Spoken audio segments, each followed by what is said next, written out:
Hi, good afternoon. It's a tropical day here in Amsterdam today. My name is Swami Mantrika Devagiri. I'm the founder of the new Yogic Institute. Welcome to this webinar about the flowchart Mastering the Guṇas. It is a system that I have designed in which the relations between three very important parts of yogic philosophy are shown. Those parts are yama, niyama and kleśa. Yama, niyama and kleśa. All three of them were described by the ancient sage Patanjali, who lived, they don't know exactly when, but about 2500 years ago. More or less the same time frame that also the Buddha lived. There were many remarkable sages walking the earth around that time. What I like so much about Patanjali is that he has written down very concisely and very precisely these statements about how yoga essentially works. So there's very little repetition within what he does. There's so much clarity, and so much clarity even that sometimes you have to think very deeply if you're new to it, because we are all used to being so cluttered and so away from this pure clarity of spiritual living that it's not always easy to understand. I'm not going to talk too much about what he says in his sutras about the yama and niyama and kleśa. I am probably mostly going to talk about the things they actually entail and how they relate to each other, explaining the flow chart. There is so incredibly much that we could tell about this subject that even if I would give you a 20-week course with talking about it for 1.5 hours every week, there would still be so much more we could touch upon. And that's a good thing, because I don't want to be the one who explains everything. I will give such a course in the future,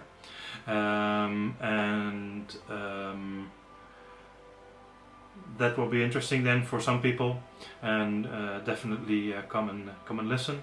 But now, first, we're just going to talk in a very introductory manner about the subject, and this will already be able to show you how things work, bring you to insight. I'm very sure it will definitely give you some things that you need or desire if this is really the kind of thing that you're after, spiritual growth. Let's see, we're going to have a look at the schedule. Okay, here we go. Oh, this is not the right scene yet. Okay, let me see. So, okay, this is the flow chart as a whole. The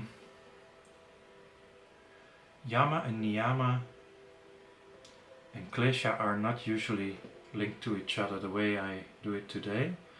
There are many ways in which we can relate them to each other,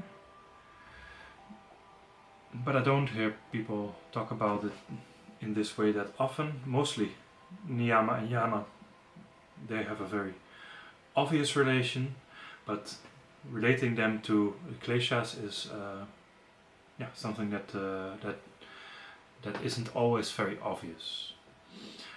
The kleśas are the describing of the ways in which we can suffer. So Patanjali writes that all types of suffering can be brought down to 5 categories, and they all exist in one of these categories, and these categories are ignorance, ego, attachment, then we get hate/anger, and then we get fear or fear of death.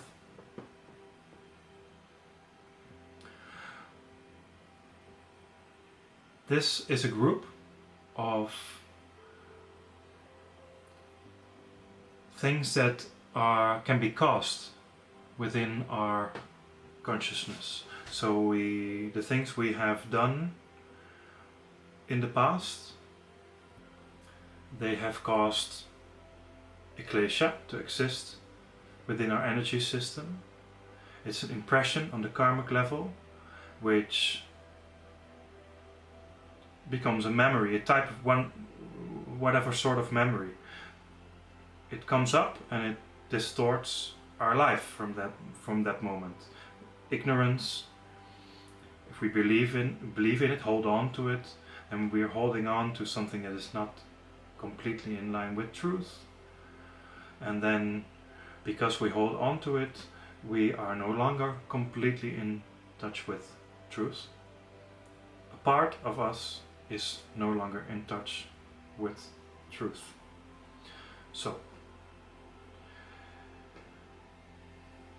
this is what the kleśas do. Kleśas have been done to us, and they can happen to us,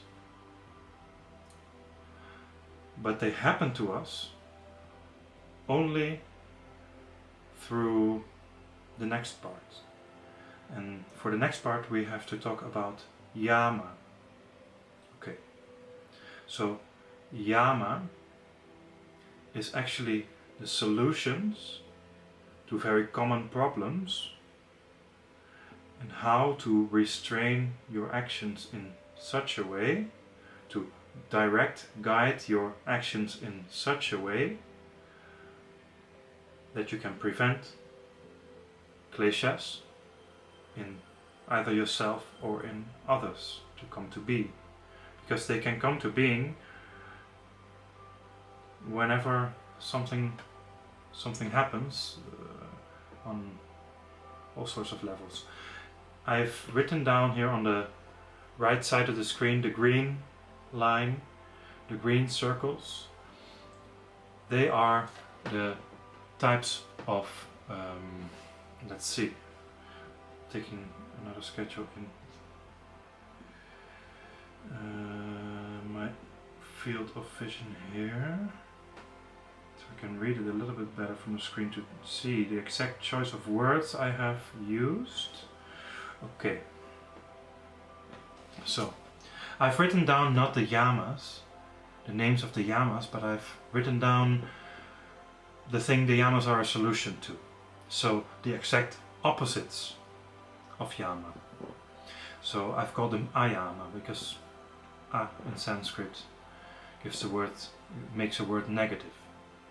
So what are the things that cause kleśas to come into being? They are violence, from the darkest green circle, to untruthfulness, unfairness, non-brahmacharya, or that's a difficult word because I can't really translate it. Brahmacharya is of course a Sanskrit word and you probably don't know exactly what it is, or not at all. It's connectedness. I'll talk some more about it later. I'm going more into the details later anyway. So, the non-brahmacharya desire. Desire is also one of the causes of subtle problems to come into being. Okay. And then we have the niyamas, which are a bit strangely placed in this system, and I'll explain all of it in time. But the first niyama is purity. Then the second is contentment. Then we have austerity. Then we have self-knowledge, self-study. And then we have surrender. Surrender. Okay. Of course, what do these words mean? They are terms, and you have your vision, probably your associations with each term. But in the field of spirituality, as definitely in the way that I've experienced it over the years, it's not enough to just say a word. It's very important that you define it, because if my interpretation is slightly different from yours, then that's absolutely fine. But we also need a common language. And if I'm trying to teach you something, and you think of contentment meaning this, and I think of it just slightly differently, but the difference is important, then there might be a situation where you misunderstand me. And then perhaps you're asking a question and I misunderstand you. Often this can be solved in a conversation, but it's important to more or less define each term and to find a way to create a common middle ground where we can talk about the terms with as little distraction as possible. So I'm doing that. I'm a careful person usually. I hope at least that I am. I think that I am. Okay, let's see. What is very important about this schedule is the thing that actually connects the three together. Because they all have a certain effect, of course. If they wouldn't have effects, we wouldn't be talking about them.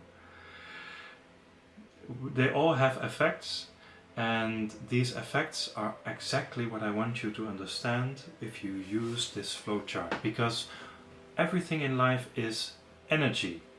Everything is energy, and yet everything is different, right? No person is exactly the same as another. No tree is exactly the same as a different tree of the same species. And this goes for all the phenomena that exist. There are different phenomena, there are different variations within certain, different variations of certain phenomena, many different humans, many different plants, many different bugs and animals, many different planets, there are many different stars, etc. We can continue like that for a very long time, but I'm sure you get the point if I don't get into this further. What is the difference between all these things that are all energy? This is defined in yoga by the thing that is the closest to the absolute without actually being the absolute when it comes to things you can talk about.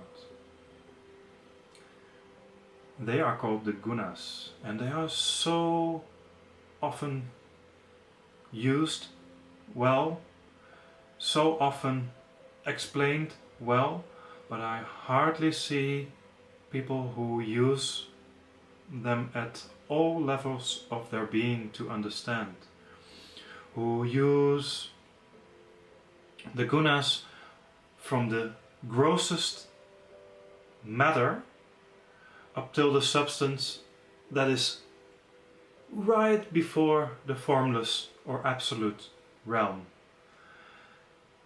Everything that is not formless has a guna. It is very simple like that. This is at least what we're saying in yoga. I've come to believe that this is true. I'm here to teach, so I take the liberty to tell you that this is truth as I see it. Okay, you might not agree, fine. Either watch the video or don't watch the video. I don't have to agree with everyone. But I'm going to presume for the rest of this video that you're going to agree with me, or that you can follow this, what I'm saying, as a hypothesis. And that is the best, actually. I don't actually even want you to agree with me just because I say it. But if you take my words as a hypothesis to continue after you've shut off the video, to see in your life whether you can see that there's a truth to what I'm saying. You don't have to see it already while I'm talking, but if you get it more or less what I mean, and you can get into a vibe where you regularly, for some time, a few days, a few hours, a few weeks, a few years perhaps, investigate whether this is true for you, whether you manage to see this as a truth, then that's the best attitude to work with this flowchart. Okay, in the middle there's a large yellow circle. That is where the gunas are. There's a circle on the left. It says tamas. There's a red circle above it that says sattva. And then there's slightly below that, on the right, a green circle that says rajas. Now, what are they? Here you see the circle. This is the point where the kleśa, yama and niyama come together, are fixed, and because they come together there, you can flow from yama or kleśa into niyama towards a point, the highest point of niyama, where you surrender to deity. So you surrender to the divine, you surrender to the absolute, to the universe, whatever you like to call it, God. It's all fine by me, it's just words.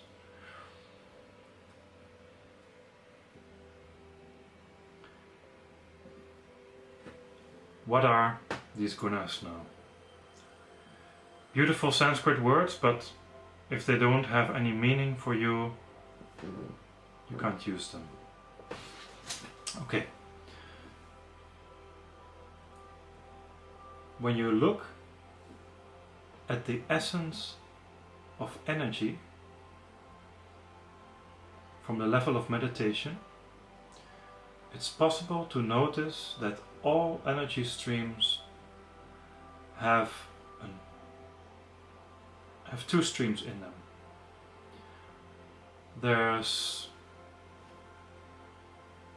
a stream flowing from up inside our body towards the lowest point in our root chakra, where it leaves the body, potentially leaves the body, and there's an upward streaming direction that comes from the lowest point in your root chakra and streams upward and leaves through the point at the top of our crown chakra.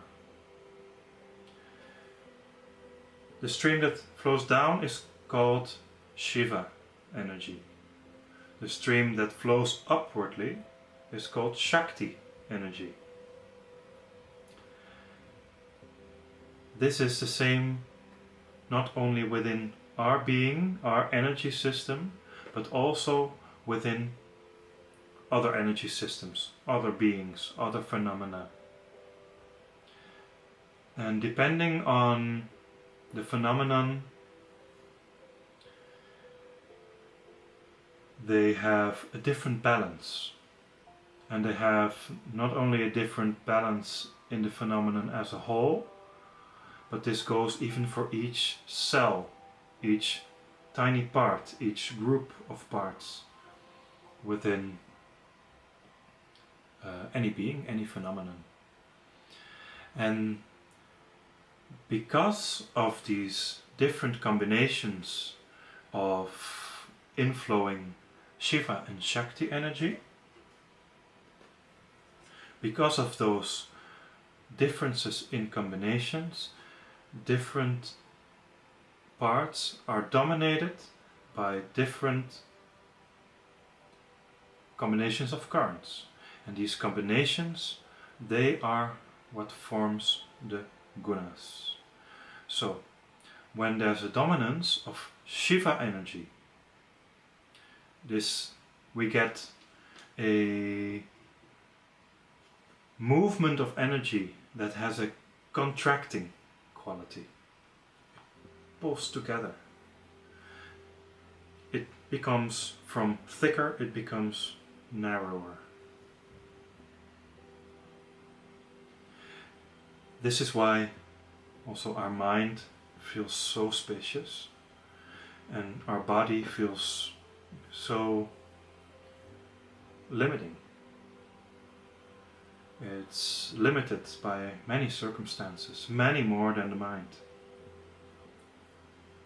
This is tamas. Tamas is the flow from up to down, and this contracts.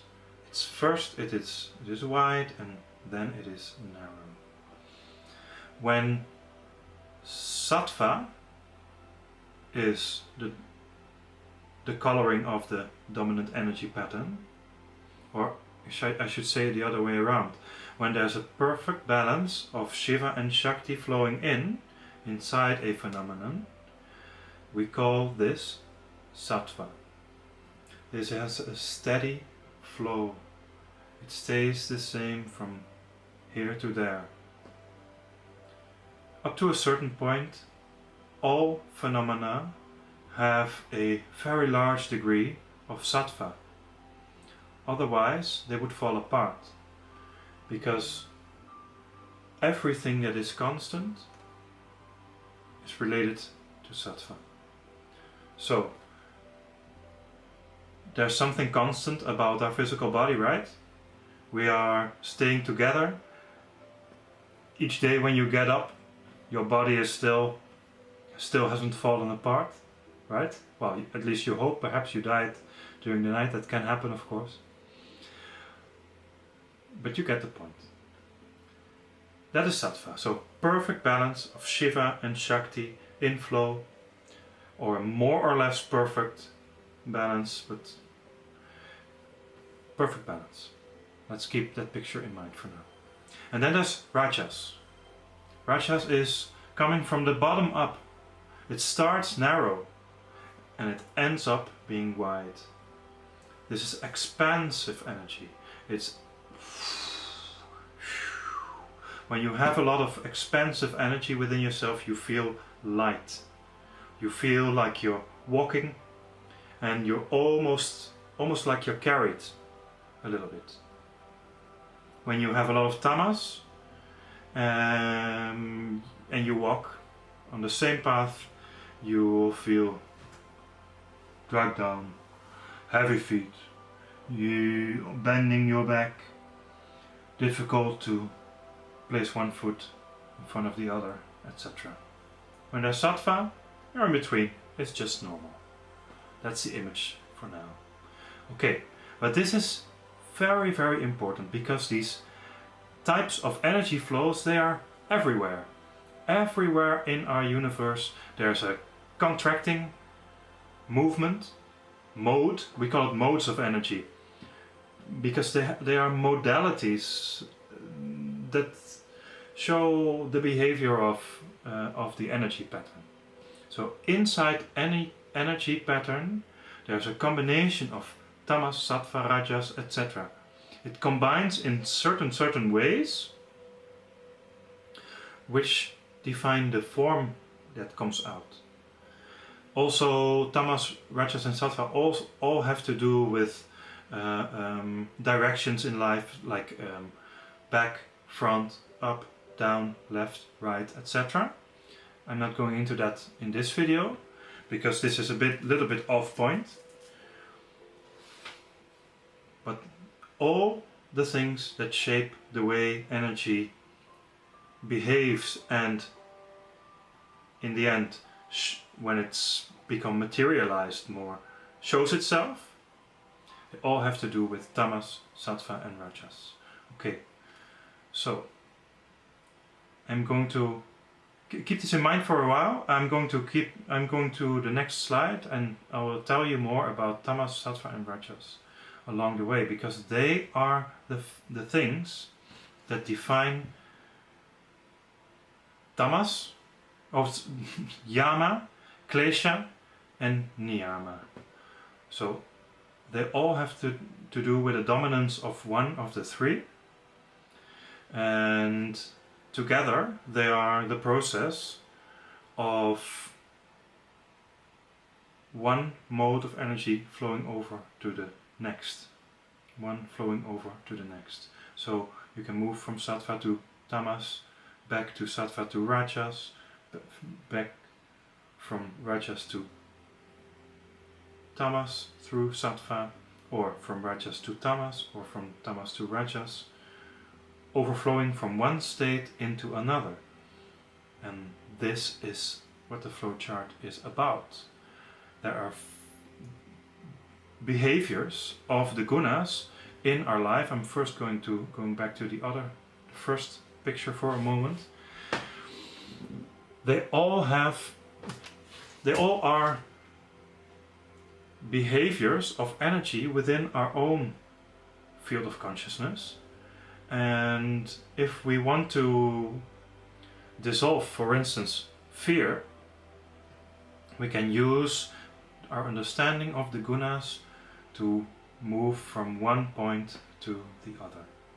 We can use our understanding of yama to move from one point to another. We can use niyama, starting with a level of purity, to go beyond by going from one sattva to a bigger sattva, and then another bigger sattva, etc., until you are one with everything. And this is this is the trick of the flowchart. And the trick of the flowchart has so many implications for our life, and if everyone would understand this, they would have such easier lives. I can tell you that, because it becomes just so much more obvious in what direction to move, what actions to take and what actions not to take, how to move towards health and not get in your own way. Because that's, I think, what we're doing a large part of the time. There are so many problems and we want to solve them, and because we don't really know how, or we don't trust in how, etc., we get in our own way without even noticing it often. And having a chart like this, which is objective, as far as objectivity exists within the field of spirituality, there's probably nothing that comes closer to this objectivity as this. The understanding of energy dynamics is what I mean, and this is one example of how to do it. This is the master plan, I would say, for your life, because you can, from whether you're a beginner, a total beginner, or you're a master, there will always be things that have to be in some way improved as in able to flow back to its natural, true state, the higher self, the soul, our true nature, or emptiness, whatever you want to call it. But we all have to make sure that we make changes where change is needed within our lives, and that this change is not only made, but that it is also change that moves us into the right direction. Because we can make changes for the worse, of course, and we don't want that to happen. We want changes for the better, and we want them to be as clean as possible, right? You want to get out of trouble as fast as you can, don't you? You want to get out of trouble as clean as you can, without with as little collateral damage as you can. Okay, so let me move along. I'm going to talk about the kleśas first. The kleśas are a big thing because they block us from coming into action. They block us from feeling ourselves. They block us from being able to fulfill our dreams, fulfill our potential, and they are the things that become bigger when we grow up. When we are kids, we have some kleśas, but much, much less, because the karmic patterns of the past, of our past lives, have not been triggered yet. They are still laying dormant. So they may be somewhere inside. They are potentially there, but they are not yet there, and therefore we can feel as if in childhood, in so many ways, it's easier to live our lives fully. I know this doesn't go for everyone. This doesn't go for any life situation. There are people who have very difficult childhoods where they feel like they finally can breathe again a little bit when they start living on their own when they're grown up. But generally speaking, the kleśas are less there when we're small, and this often gives grown-ups, adults, I'm sorry, maybe the word grown-up is a bit for children, I'm not sure, I'm not a native speaker, as you can probably hear. But moving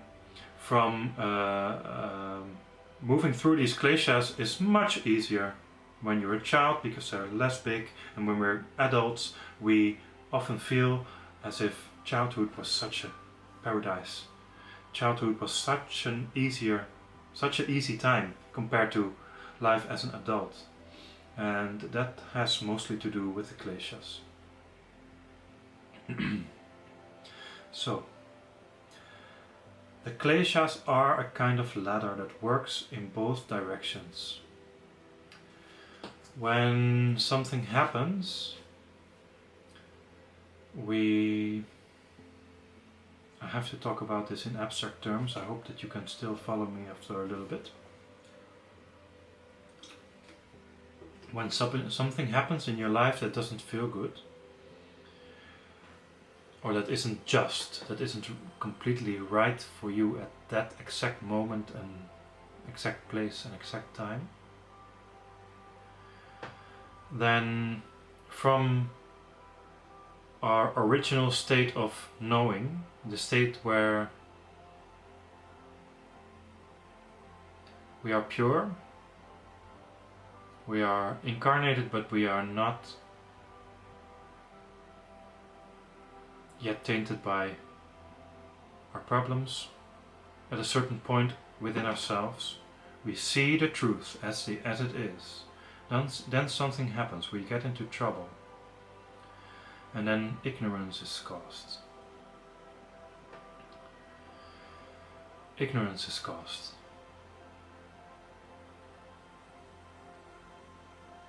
Ignorance, when it is caused, we can go in two directions. either we are able to remove it and we move back from ignorance to knowing,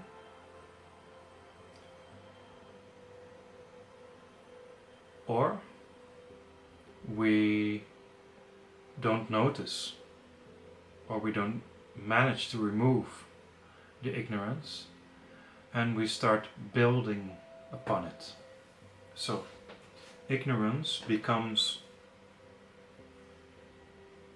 something that is the foundation of our ego. So all the things that are ego, and I'm talking here not about ego in general, but unhealthy ego. All unhealthy ego comes from ignorance. This is the theory of kleśa. And you can perhaps already guess that this worsens if we also start building on ego. We build upon ego because we don't notice that there's ignorance, or we don't manage to remove it and we are not alert, and we start building, using the ignorance to influence our life, then ego comes into being. And ego in itself is a problem. Because building on ego, not being aware of ego, etc., we start becoming attached. And what is attachment? According to Patanjali, it is holding on to things that feel good. Okay, so you can imagine that some untruth has come into your life. You've started using this untruth to create things or to influence your life. Then there's an identification of yourself that comes into being in this situation. This is the ego. Ego is identifying with an object. An object that can be anything, but it can be an internal object, or it can be outside, but you feel, hey, that is I. I see a beautiful stone. Oh, that's I.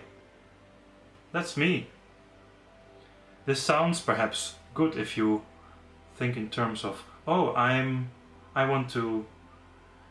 a spiritual person, I want to become one with all the universe. Let's start with just one stone. Let's identify with that beautiful stone over there. Okay.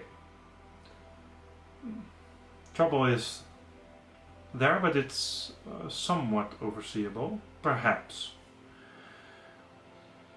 But then the stone is there, and then the next day you come, you're identified with the stone, you wake up, walk to the same point where the stone is, and it's gone. What do?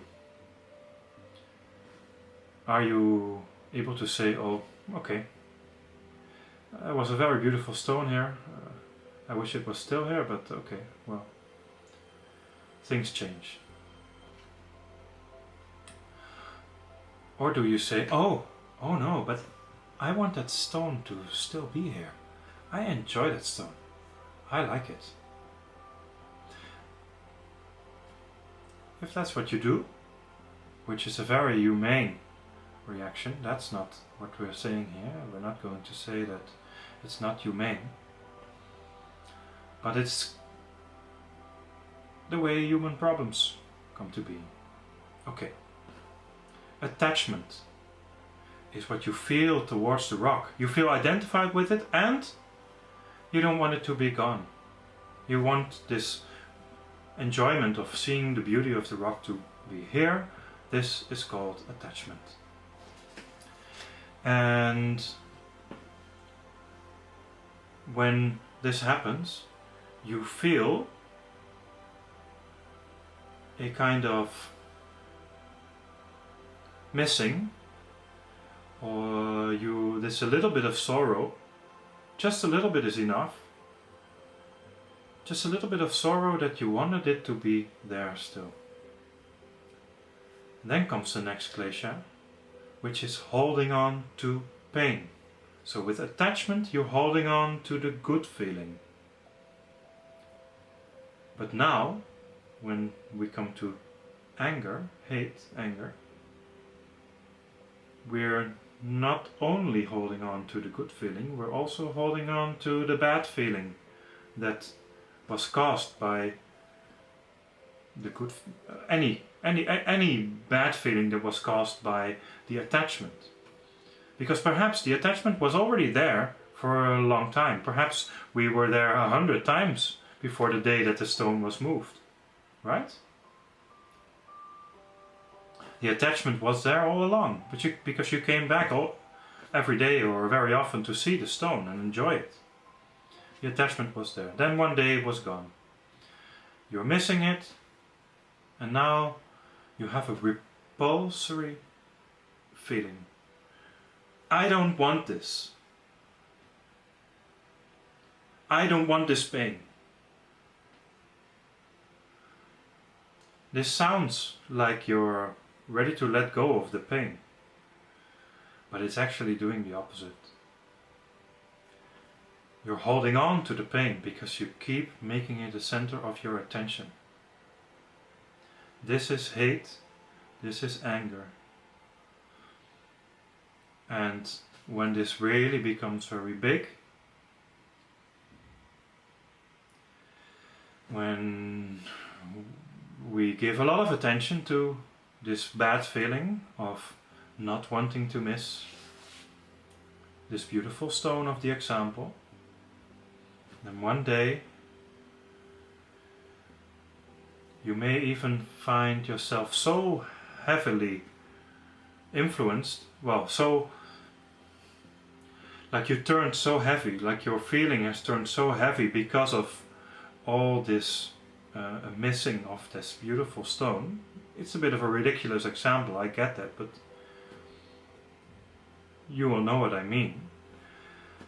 When you've had so much bad feelings, I don't want this, I don't want this. You feel heavier and heavier and heavier, and you feel, what worth is my life at this moment? Can my life also be lost like that from one moment to another, just like this beautiful stone?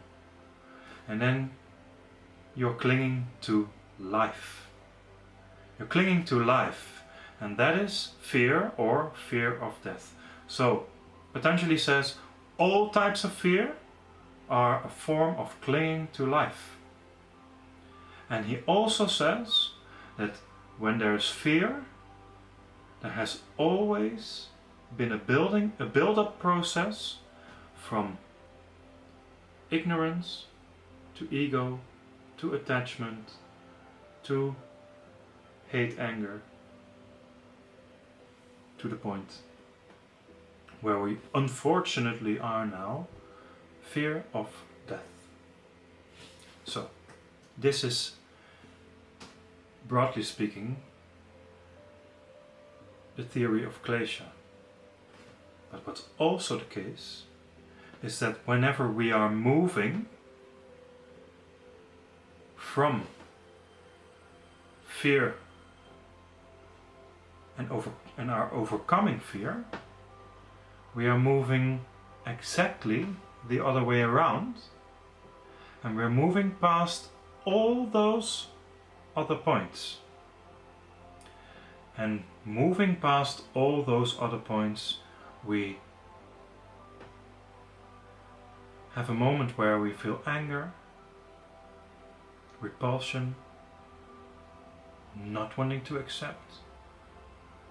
Then there's a point, whether we do it consciously or unconsciously, that we move past attachment,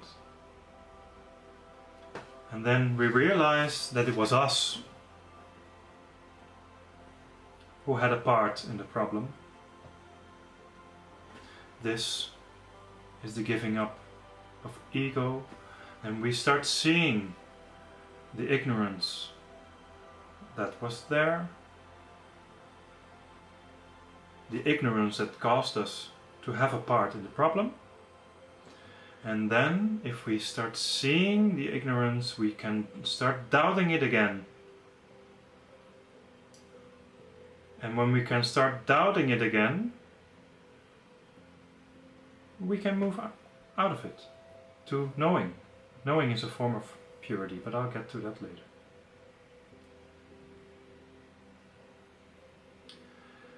This tamas, when it's pure,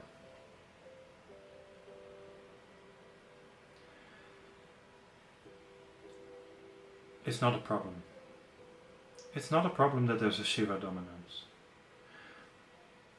What a problem is that when tamas is there and we move into greater tamas, it becomes degraded, and then true things, truths, become ignorance, ego, attachment, hate, fear. And every time we want to move out of them, out of fear, out of anger, out of attachment, out of ego, we have to move past the points that are a higher sport on the ladder. Right? A higher step on the ladder. Because I don't think the word sport is right here, but I might have mixed it up with my own language, Dutch. Okay, but it's all tamas. So, when you move to ignorance, there's a little bit of tamas. When there comes more tamas, then we have ego.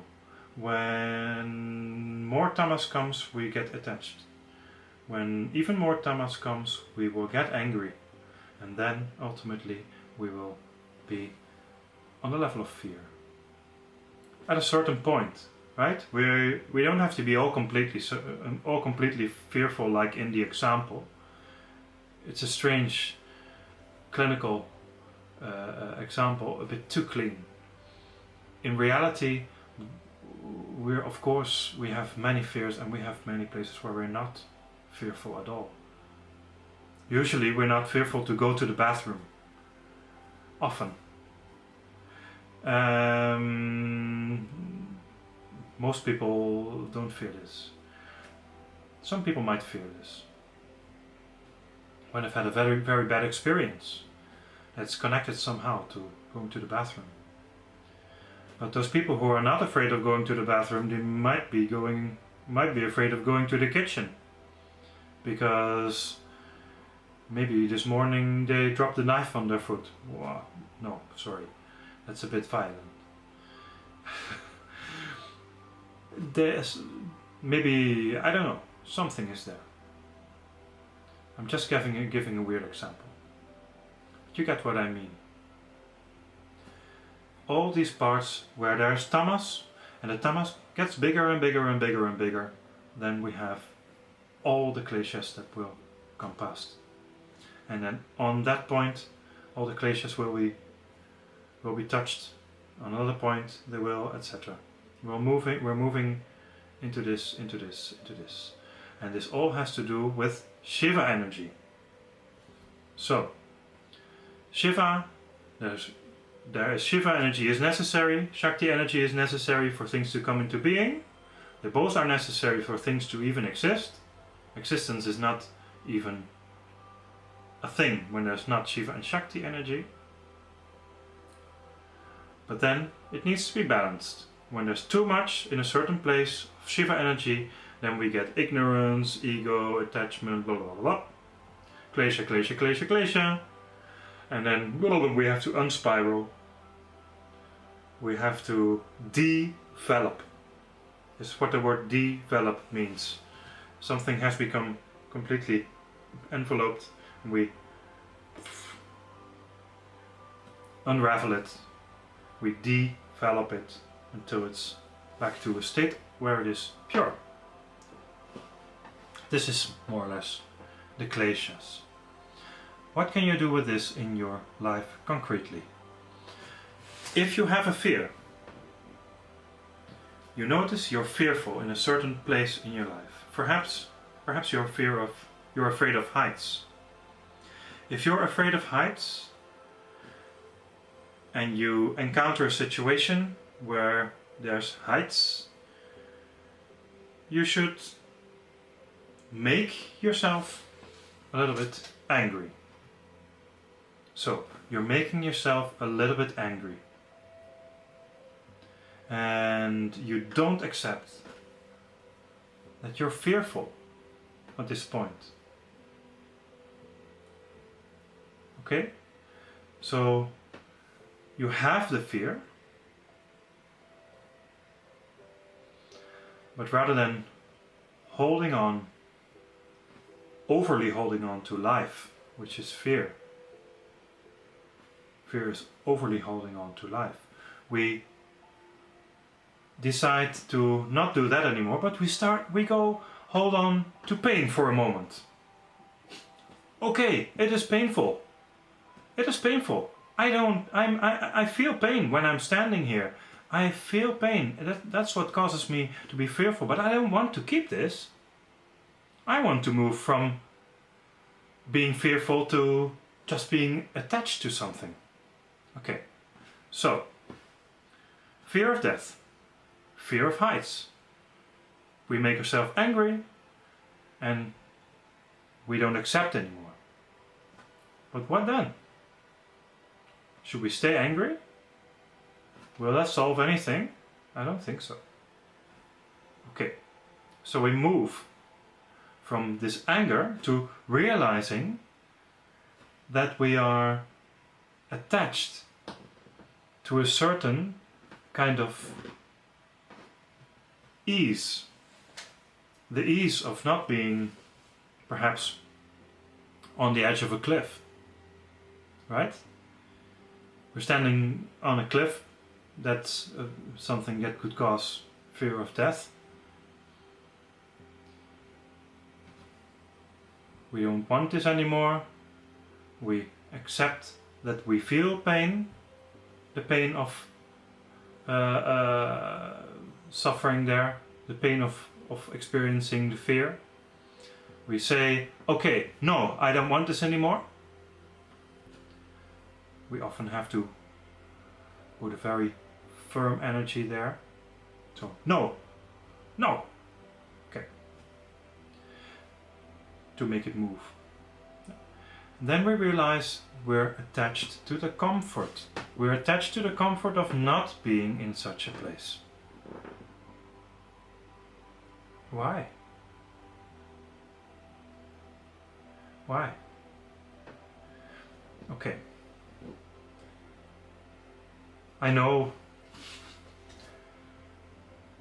that such a fear is not easy to get over.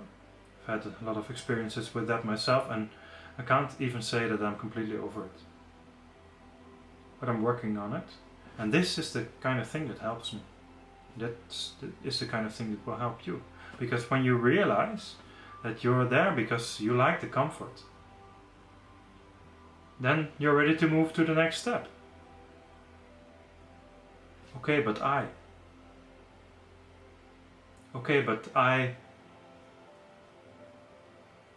here, I don't want to fall off. And then you realize, okay, but this is me. And I'm standing here and would everyone else immediately feel like they're going to fall off if they're standing here? I'm not sure. I'm not sure. So is it necessary to be fearful of falling off? Or this is just, I have this when I'm here. And then you realize, oh, but not everyone has this. So maybe it's not even true. There've been a lot of people who have stood on these edges and they didn't fall off. So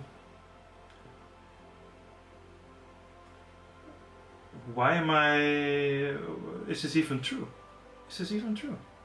And then you realize that it's based on ignorance.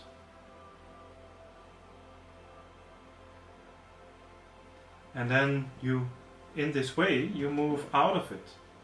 And you feel less heavy. You feel kind of freed, I'd say, even.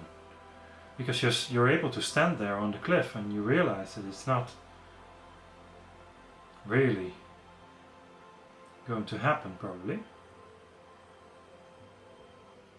So you can then suddenly start enjoying more.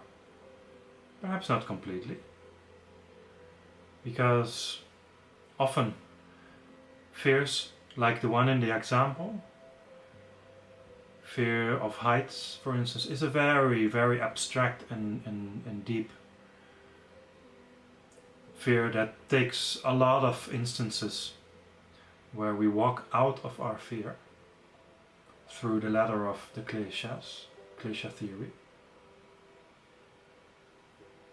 Before we can say, I'm cured, I don't have this fear anymore. This doesn't arise anymore inside me. I've completely mastered it.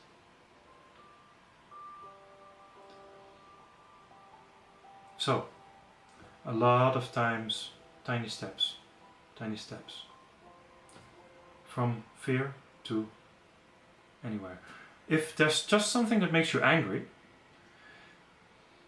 that happens, then you don't have to go to fear first. Of course. You can go from hate, anger to attachment, ego, ignorance, etc. Like I did just now in the example. Okay? So,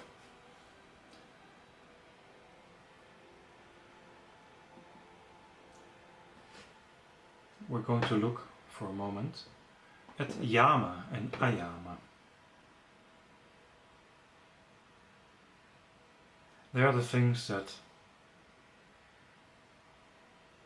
can cause us to have kleśas.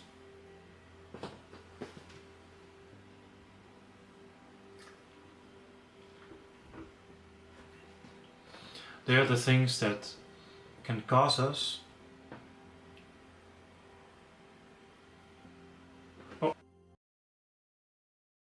the camera became too hot. It's a really hot day here. It's tropical temperatures over 34, 30, yeah, it's 34 degrees here now. And here in the room, it's probably getting a little bit too hot for the camera, but it should be working now.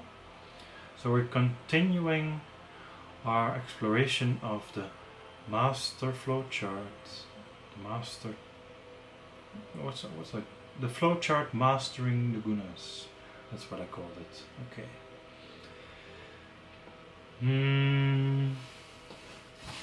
So the kleśas that we already talked about, they have to do with things that have happened.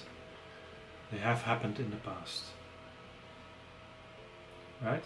So they are caused by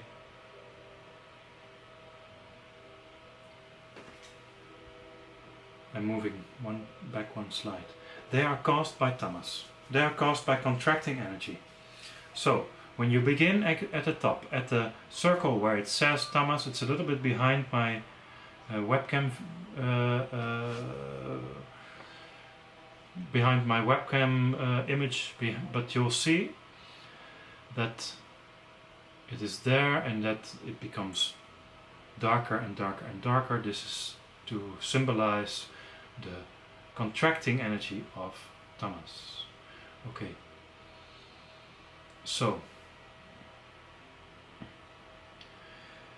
these are the things that have happened.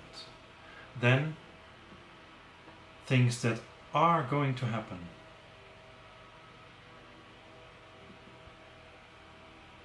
They have to do with yama. They are either happening now or they are happening soon.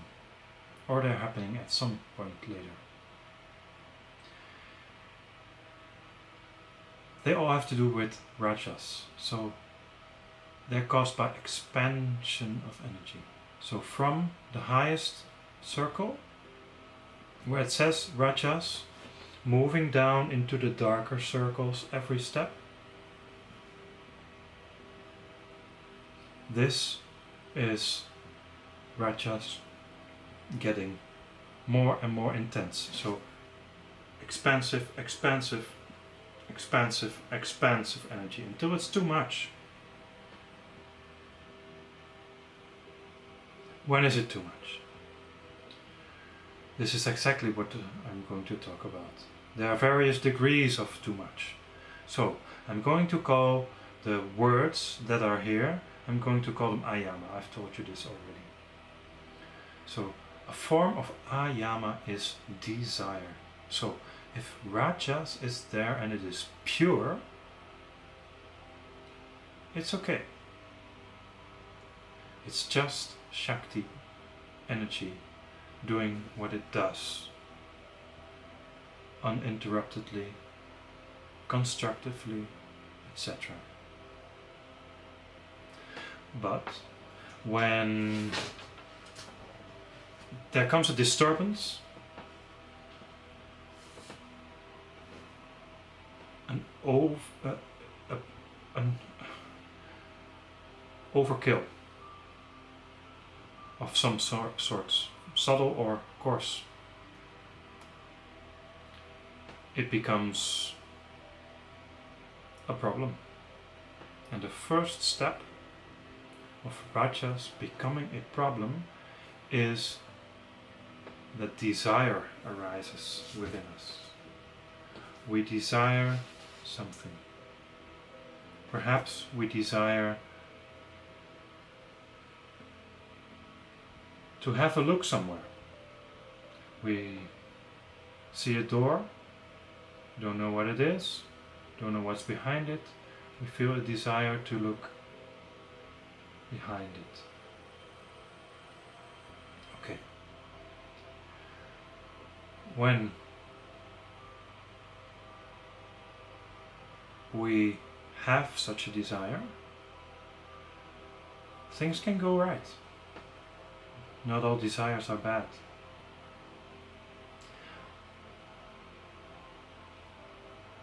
If the desire happens and it moves us to something good, it moves us back to pure rajas. Fine. But it may not do that. It may happen that you have the desire, you act upon it, and not only do you act upon it, this act builds something. You keep looking through the eyes of desire while you're doing actions, because rajas, the expansive energy, causes activity. Tamas causes ceasing of activity, passivity. So rajas is activity. When it moves into desire, and building upon desire you do something else, then this is a personal thing, because this desire doesn't exist within all people at that moment, it exists within you. So this desire drives you to do something,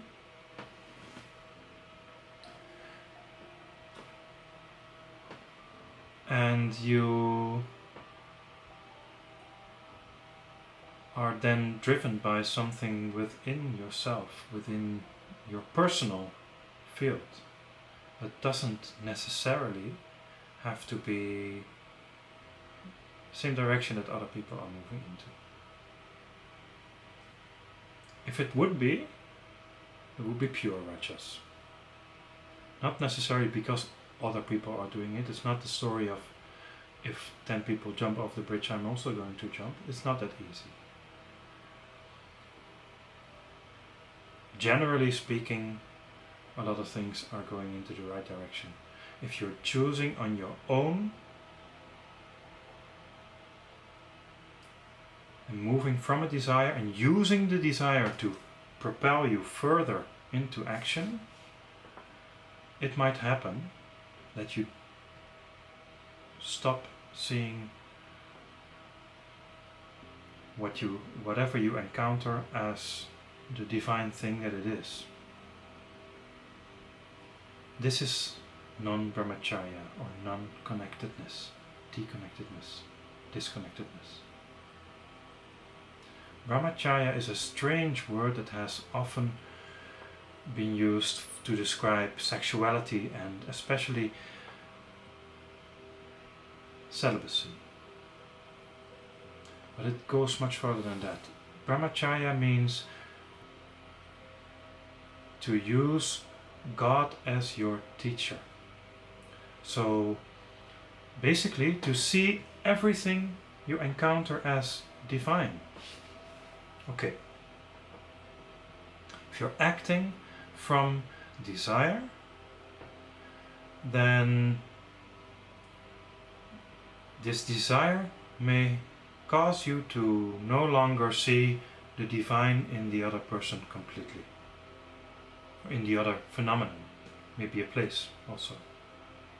This can be, for instance, if we continue the example of the door that we see, that we want to know what's behind it, we open the door. And then we see a very dark room. We see a dark room. It's something that causes within us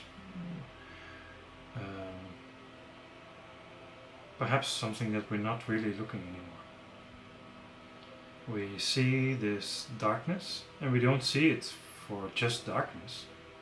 We feel it is a place in which all sorts of danger can lurk, because we can't see what is there. So then we use our worst case scenarios to fill it in. That's often the reaction. And when we do this, we're not seeing the divine within this darkness. We were wondering why, what is behind this door? I want to see, and we look, and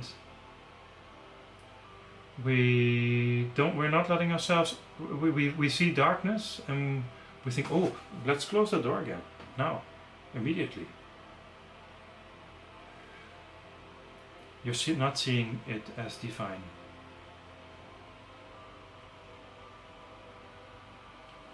You're filling it in with your fears, which are not divine. They're based on ignorance, right? We saw that. That's not divine. Our coloration caused by the kleśas that are already there creeps in. This coloration creeps in, and we're not seeing the thing that we're interacting with as divine anymore. Perhaps there's a hidden treasure, a treasure chest filled with golden coins in the dark room, and we needed this we needed a lot of money to help a friend or build up some project, and this desire told us, that might be there. Intuition told you, oh, let's have a look there, and you go there and you see, oh no, it's darkness. I'm not going there. Okay, so you're not finding the treasure, and that is unfairness. You're not going inside, you're not having a look, and there is something there, and you're not going in. You're not giving yourself the chance to find out whether the thing you're scared of is actually scary. You're closing the door on it. It's not a big thing. I mean, you feel a desire to open a door, you look behind it, you feel scared, oh, let's close it again. No, not something probably that will keep you awake at night, or keep someone else who saw it awake at night. In some cases it can. If you're not looking and there is something right there, then you're not giving it yourself. And then it's very easy to not only not give it to yourself, but also to start telling yourself, oh no, that's a place where you shouldn't go. People shouldn't go there, go in there. It's a dangerous place. Will only bring you bad things. Will only bring you harm. Perhaps this is not true. If this is not true, then desire has led to non-connectedness or not seeing the divine. It has led to a situation where you're not giving yourself what you deserve. This is unfairness. And it has now also led to a situation where you have stopped telling the truth. Because you're saying, oh no, it's not a good place, it's dark there. You don't know. You don't know. You should probably better say something like, I don't know, I had a look there, it didn't feel right for me, I got scared and I didn't have the guts to go in there. That would be truth, right? Then you didn't give yourself the chance to go inside and discover the treasure chest. But at least you're still telling the truth, right? Okay. So because you're telling the truth, you can start moving upward perhaps. But if you're not telling the truth and you are causing another person who needs the treasure. Sorry, I just like to give these very childish, absurd examples, but I'm sure you'll love it in some way, or you don't. I don't care that much.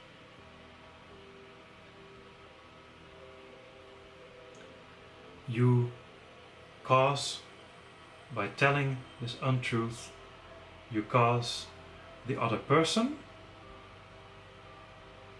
to not go inside and not be able to find the treasure chest. Then you've cut this person off from his opportunity. And this is violence. Of course, there are many degrees of violence, but cutting someone off from an opportunity is a form of violence. It's a light form of violence, but it's a form of violence. So, this all is here to illustrate that a single desire can lead you to no longer see the divine in a situation, to become unfair and miss a really big opportunity, and then you start telling untruths about it for some reason or another, it doesn't matter for this example, and then ultimately this can lead you to cutting off people from opportunities likewise. This is a form of violence. Okay, so this is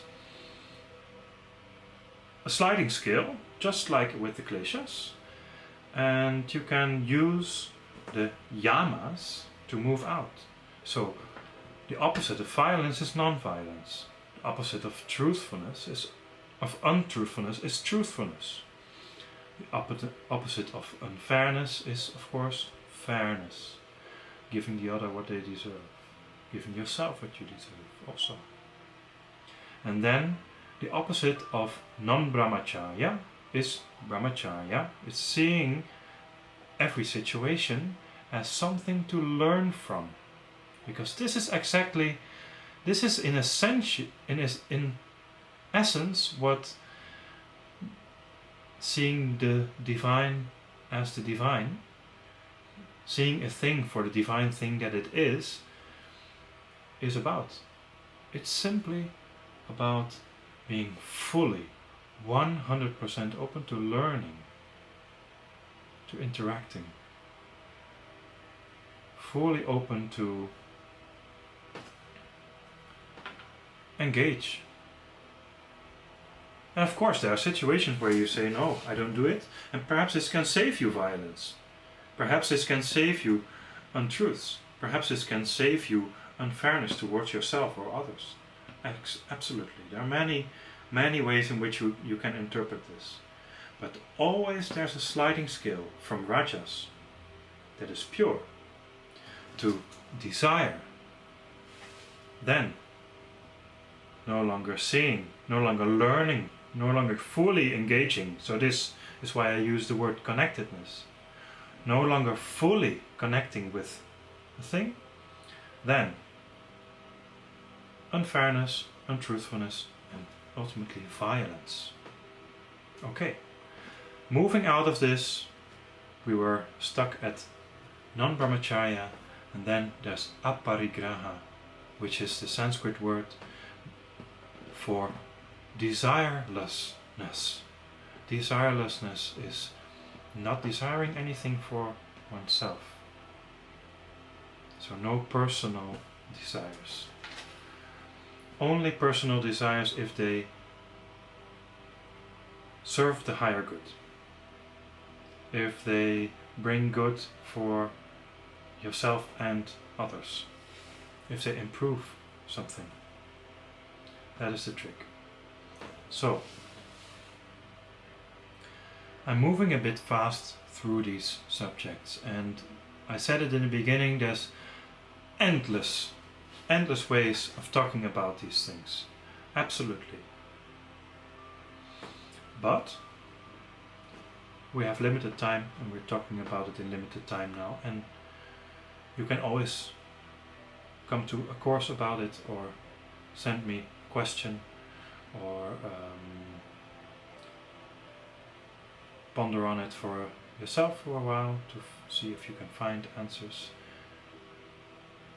First now I'm going to show you the relations. So trouble in the now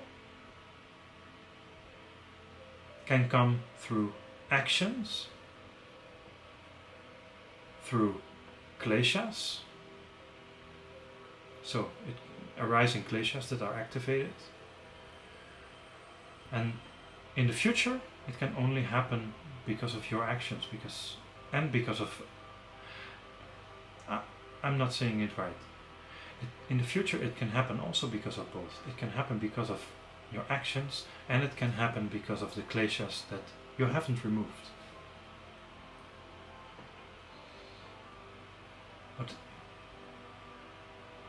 actions that are not yet here, they can be prevented by doing the yamas instead of the ayamas. Kleśas can be removed.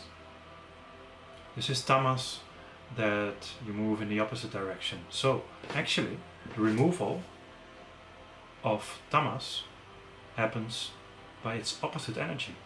So this opposite energy is rajas. The opposite energy is rajas. So in a way, all tamas that has been built up can be cleared away by the right amount of rajas. Okay, if there's too much rajas,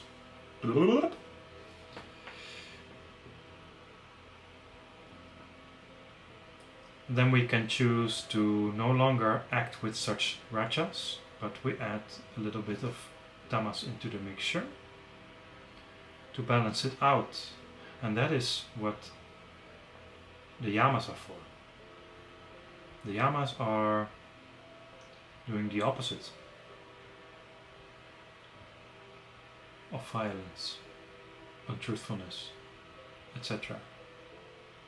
So this is passiveness, because an over-expansiveness of rajas is what caused the trouble. An over-contractiveness due to violence, desire, etc.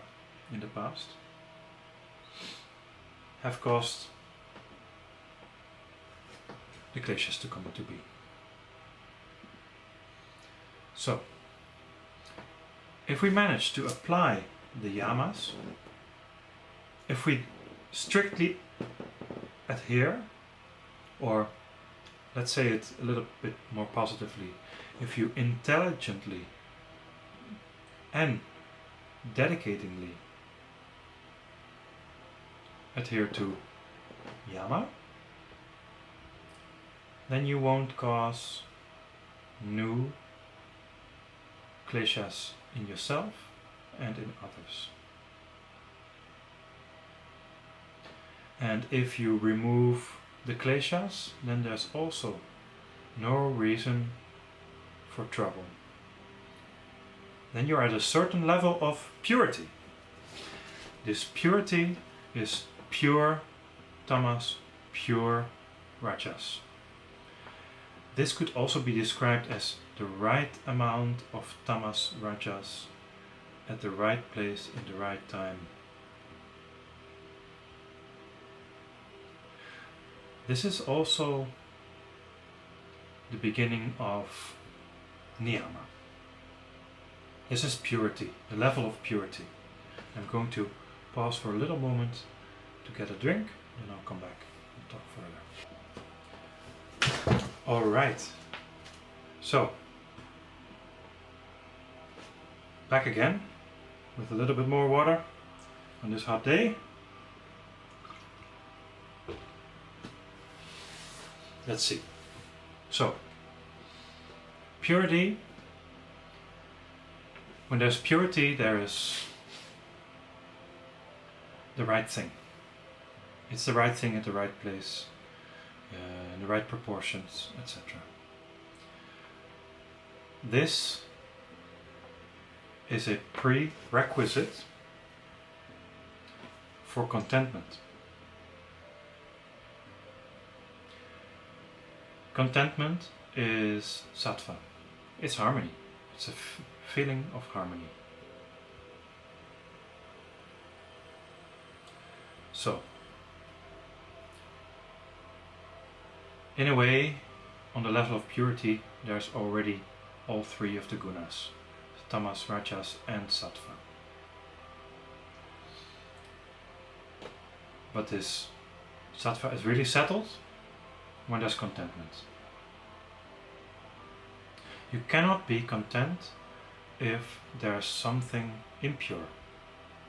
If something is not completely in the right proportions, the right place in your life, in the right time, etc., you cannot feel contentment in this point of your life. This is not possible. You have to make this right, adjust something so that this current situation is in harmony with right here, right now. This is what purity is.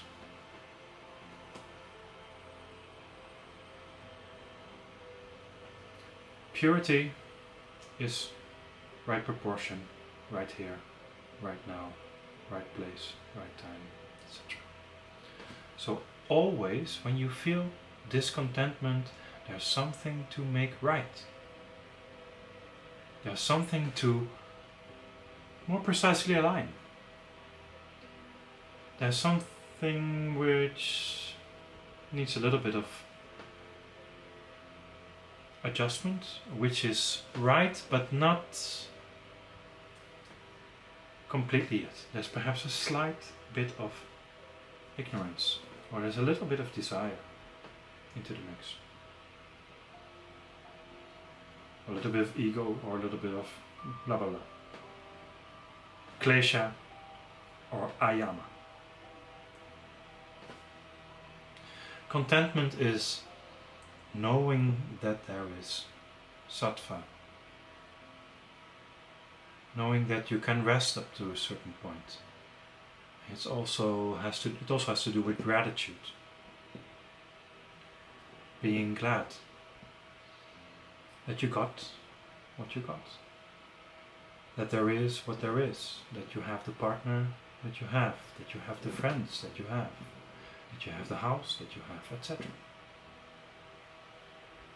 Because you know that on some level it is right.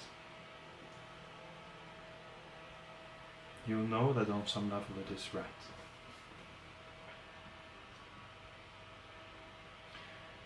But there's a very big problem in society, but I don't blame society that much. I blame a little bit more, but I shouldn't be blaming, but I know that is something that can be fixed. I blame a little bit more on the spiritual world. People teaching spirituality, I mean. The worldly spirituality that is here right now. It too often focuses on sattva. But even if they don't call it that, of course, but they focus on being yourself, and if they don't go far enough with that, then being yourself is already when you feel content. It's not bad, it's good to feel content. But there is a problem with sattva.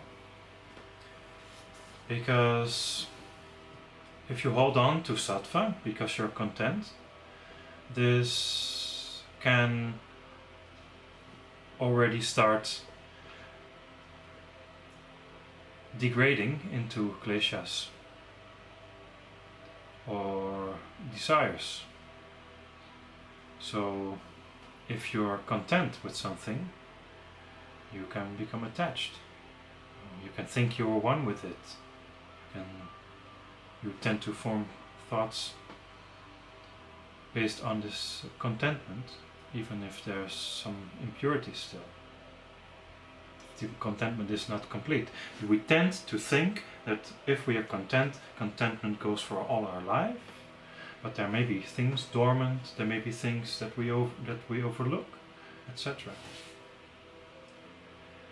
Harmony is too often now at the center of spiritual movements. And I know that there's absolutely many movements there who move beyond it.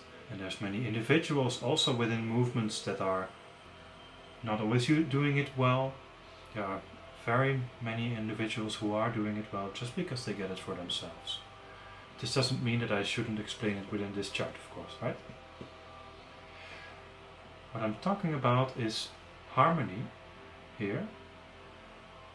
Sattva is something that is important, but it's not the end. It's not an end in itself. Actually, one could say that life starts at sattva. Life starts when you're content. Life starts when there's a large degree of harmony. But then, which is really important, we have to move to the next step, which is austerity. What is austerity? Austerity is being able to move towards greater harmony in spite of the harmony that you already have. So for instance, if I'm able to sit on my chair, sit still on my chair for 60 minutes, and then I decide, my buttocks start hurting and I've had enough of sitting still and yeah, I'm not feeling comfortable anymore. Then you've lost your contentment, right? Yeah.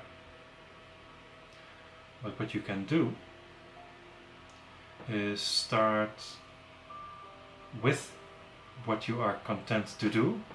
Perhaps these 60 minutes are just okay. And then you try to make them. Alright, we are back after another tiny heat breakdown. This time it was the computer. It's really hot in here apparently. We were talking about austerity. We were talking about contentment. We were talking about sitting on a chair for 65 minutes while we were sitting on it, while we were able to stay content for 60 minutes. Now what does this do? This stretches up our harmony, our contentment, with just a little bit, an acceptable amount. An amount that say, okay, well, a little bit more is okay. A little bit more we can do without going into kleśa, desires and other yamas, etc. Okay, fair enough. But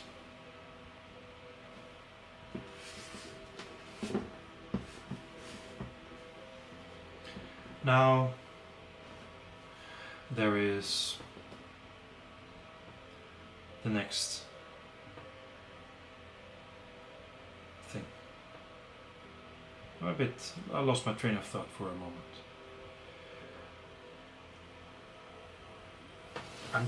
Just because I realized that I have to close the door because my kids are coming home in a little bit. You can accept this little deviance from your contentment and stay more or less content. When you do so, this is called austerity, because you stretch up what you can do. Other example, you're doing an asana, you're standing on your head. And at first you can comfortably stay in there for about 8 seconds. Then you do it a little bit more often, you try to do it every day, and then you stretch it up until you can do it for 20 seconds and still feel comfortable. Hey, that's a win, right? That's a win. That's austerity. What we really have done is we have sacrificed our peace in order to find a state of peace that is larger, more encompassing. So we move, we are in peace, we move from that peace and are able to do more and stay peaceful. Build it up, build it up, build it up, build it up. This is called sacrificing your peace in order to gain more peace. Where you give up peace in the direction of gaining more peace. It's a dangerous thing up to a certain degree, because if you mess up, you are not giving up your harmony for more peace, but you get kleśas and you get ayamas. There's a danger there. There's a risk involved, a certain risk. We just move a little bit past our harmony, just enough so that we don't get into trouble, and just enough so we can stretch up our harmony, improve, grow our harmony. And when we are able to do that, we learn things about ourselves. We cannot learn things about ourselves, and I don't mean our self as in lower self, but self with a capital S. Our higher self. We cannot learn about the higher self without trying, without risking, without surrendering, well, that's not a word, sacrificing our peace. Sacrificing our peace. We cannot learn about ourselves without sacrificing our peace. If we sacrifice our peace, we either grow and then learn something about ourselves, or we fail and learn something about what we're not.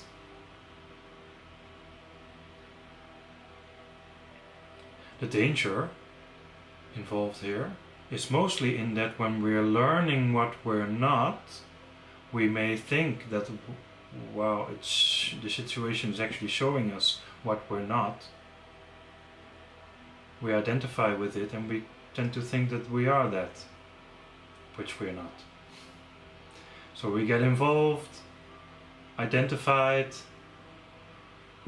then we get attached to this image, we get attached to the pain, we get attached to life, and we are fearful again. Life. Giving up harmony. Yeah. I could only tell you these things because I have gone through all these things myself. I wouldn't be able to say anything intelligent about this if I wouldn't have so deeply and deeply gone through these processes again and again for myself, for life after life after life, year after year, trouble after trouble, causing trouble, having trouble being caused in my life by myself, by others. But I've managed to rise above it to a high degree, let's say. Not high enough, but to a certain high degree, thanks to this schedule, thanks to the theory of kleśa, yama, niyama. That's something I've learned. I've learned about the self. I've learned about what I am through using this schedule, through flowing back, restraining my actions in order to not cause violence, not tell untruth, etc. I've used it to get out of the kleśas, to move away from trouble and to restore purity and order in my life to a point where I can experience a lot of contentment, and can sacrifice this contentment, am comfortable and used to sacrificing, comfortable with and used to. And I have learned about myself. I've learned about the self that this flowchart actually works. This flowchart didn't exist yet. I made these connections largely in my mind, because this was not taught by my teacher. My teacher connected the yama and niyama together. I saw the connection that the kleśa actually belongs there too. So, these are just things that I learned. Perhaps he's learned these things over time also. That could be right.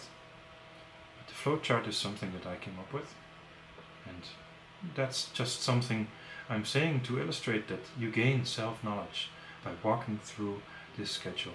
The schedule is just a walkthrough of the energy dynamics in your life. From trouble and causing trouble towards harmony, and from harmony towards being one. Because that's the next step.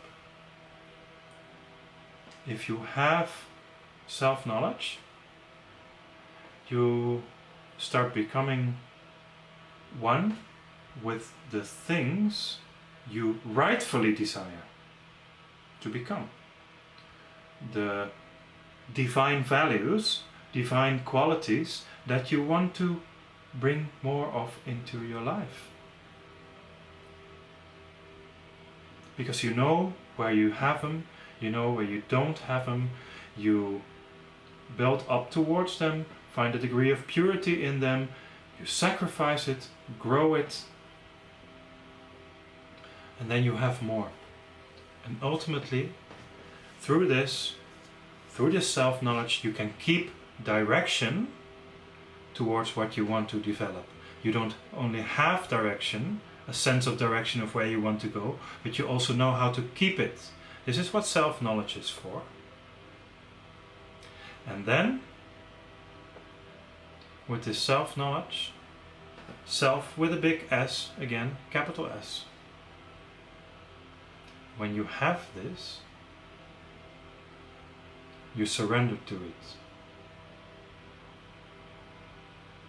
When you are completely able to surrender to the divine, you become one with it. There's absolutely no difference anymore between you and the divine. Absolutely no. This is such a strange experience. And at first we only managed to do this in a part of our lives. And then perhaps we don't even notice always how special it is. It just feels right. Perhaps we do notice how special it is, but it doesn't have to be. But then at a certain point there comes a time when for just a single moment you manage to completely surrender to the divine. And this is such a strange feeling. No words could really, truly describe it. That's what you feel at that moment. No words can truly describe it, but if you do try,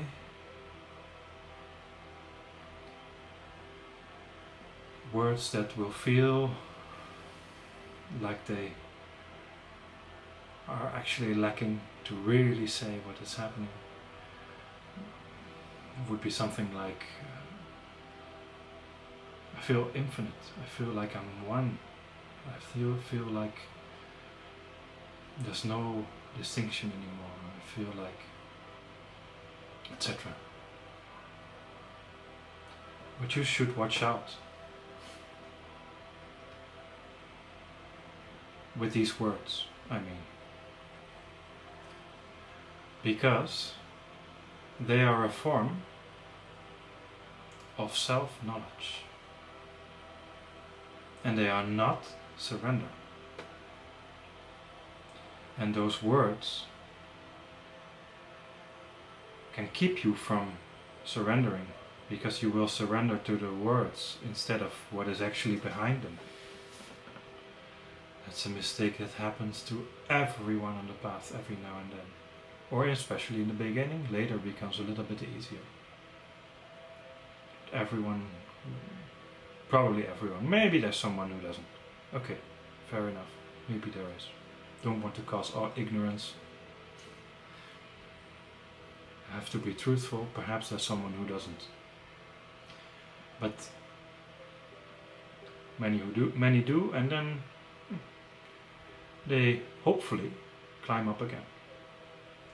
Because if you are not in surrender, you are, but you think you are in surrender, and you are actually in self-knowledge, then again, because you don't notice you are in self-knowledge instead of surrender, you may also not notice that you are no longer doing austerity anymore. And then you might notice that you are losing your contentment. You might not notice it. And then you're sliding down. In the beginning you won't even notice. But later you will. You can develop it. Through experiences with surrender, self-knowledge, austerity, purity, contentment, of course. Climbing out of the kleśas, using the yamas. Yeah. This is what the flowchart is about. It's about taking you from trouble, which is of course energy, to a point of harmony, and then to the highest, subtlest regions of being, until you're one with the universe. And then not only until you're one with the universe, but until you are always one with the universe. Until you realize that there's no distinction, and never has been. Truly. This is the flowchart. This is the flowchart, this is what it was designed for. Here you see it, once again. We're moving through the kleśas upwardly. We're moving through ayama by using yama. We're moving upwardly towards purity, contentment. And then it's time to start living. So, if you're still in kleśa and ayama, you're surviving. When you have reached harmony, you start living. And living always has to do with sacrifice. Living is a sacrifice in itself. And you live, and you learn, and ultimately you surrender, and this will be your journey. And then on all the points of your inner life you make this movement from kleśa, from ayama, upwardly, reducing problems, reducing the amount of problems you cause, building harmony, sacrificing, learning, surrendering, continuing it in another place while being careful that you're in the places you have already grown in, that you don't create trouble again, right? Because yeah, we don't want to lose what is already there, right? So we have to be careful, and we move and we move and we use this flow chart again and again, because it's all about energy. All spiritual paths all spiritual paths that work, and I think most of them or all of them work in some way, all of them that actually completely drive you to the point, or are able to drive you to the point of surrender to divinity in some way or another, consciously or unconsciously, implicitly or explicitly, are using the same dynamics as this flowchart. The flowchart is just another way of showing, explaining these dynamics. And we need so many ways in our life, we need so many different religions and traditions, etc. Not because the points where they are all the same, but because of the points where they are not. And I talked in the beginning of this webinar about how there are so many differences between people, and this causes also us all to be sensitive to certain perspectives and insensitive to others. This also has to do with the gunas, but I'm not going to explain this completely today. This can be explained some other time. But the flowchart is one way, one perspective of the dynamics that are behind all the processes of moving back to a point of unity with God. So, I've made this video now, I'm going to share it, and I hope that many people will touch it, learn from it, find some light through it. Hopefully. Let's see. May it be God's will.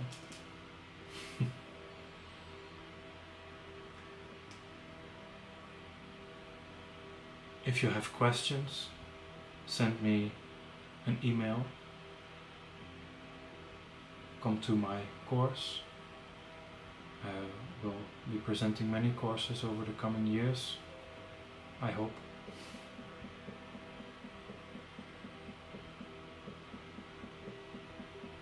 And some ticking sound here, I don't know what that is, but whatever.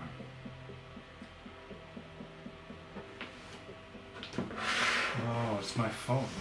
Okay. Well, putting that up for a moment because I want to wrap up the video. So, it's possible to come to a course to learn more about this schedule, about other techniques, about other methods that are also helpful in combination with this chart. There's going to be many things, and I'm happy to help you learn things, to guide you through your process, because we all have to be have to be reminded so often about the things that are in these schedules, the things that are in these techniques, and learning always takes time because of all the things that I explained today, right? Learning takes time. And we'll get there. Visit my website. It's here in the next last slide of this webinar. Visit the website, see what we have for offering, on offering. Send an email, come to class, or don't, go on with your life, whatever you decide. May you have a great life. Thank you, have a good day.